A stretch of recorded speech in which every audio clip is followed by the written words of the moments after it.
Actors always know that the success of any project they do has to do with the writing, and this is great storytelling.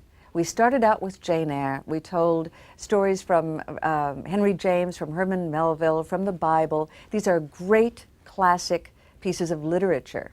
And the fact that we did stories based on those morality tales, universal tales that people gravitate to, adults and children, and it's great storytelling.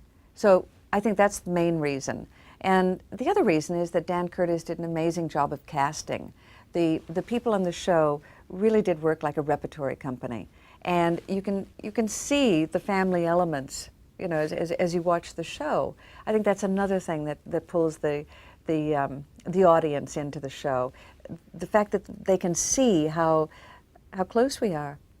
Grayson Hall said something very interesting about the casting of the show. One day, and she was always full of these kinds of stories. I mean, she was larger than life, I have to tell you. And I remember she went up to Dan Curtis one day and she said, "I know what your secret is. You have cast actors with large faces and wonderful voices." As far as Grayson was concerned, that's what the success of the show was based on. Large faces. Large faces and great voices. One of the people I really loved on the show was Joan Bennett.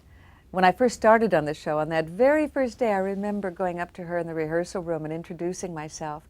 And she was wearing a bracelet, and it had all of these little charms on it. And she pointed them out. She had 4 daughters, and all of the charms had to do with her daughters. And that's a clue to the woman, because she was so motherly to all of us. And I knew her until the day she died. We became such close friends. We often had dinner together. I would go to her house in Scarsdale, and I would love the stories. I remember one night at 2 o'clock in the morning, Joan was showing me footage of her screen test for Scarlett O'Hara for Gone with the Wind. And we would just sit there and tell wonderful stories, and she became such a close friend. And when she died, she left me the most beautiful ball gown from one of her early films, and it's just a treasure. But I love the woman. I treasured every moment I worked with her.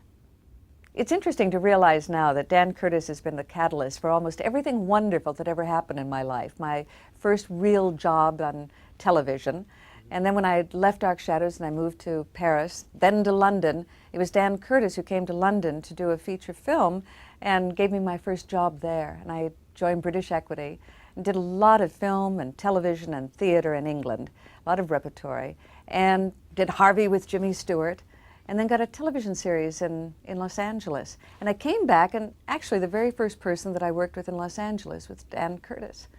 So I did a couple of series, and then a few years ago I started a publishing company called Pomegranate Press, and I started it with the very first book I ever wrote, called My Scrapbook Memories of Dark Shadows, which was a terrific success, I have to say, and it encouraged me to go on publishing. So I've now got about 43 books in our catalog, mostly nonfiction entertainment. And one of the books is The Bunny Years.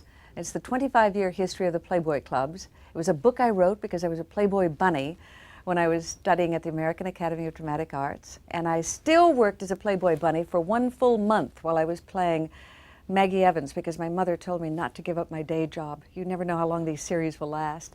So I finally wrote the book about the Bunny Years, and then produced a 2-hour special for A&E based on the book. And I've done a bit of writing.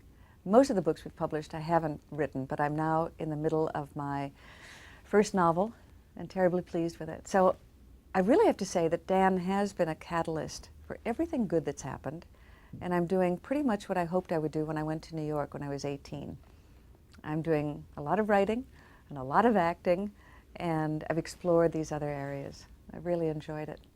The Dark Shadows festivals, I think, are probably totally different from the other kinds of festivals. First of all, we really are like a family.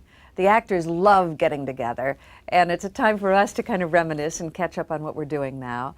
And you know, we have dinner with the fans, and we talk to them, and we spend time with them, and it's a weekend where we're there all the time. We don't just show up and scribble a few autographs and, you know, hightail it out of there. We're there, and that's really fun. We also raise a lot of money for charity, And we give the fans a chance to really get to know each other too. There's so many friendships and, dare I say, marriages that have happened because of these festivals and fans meeting one another.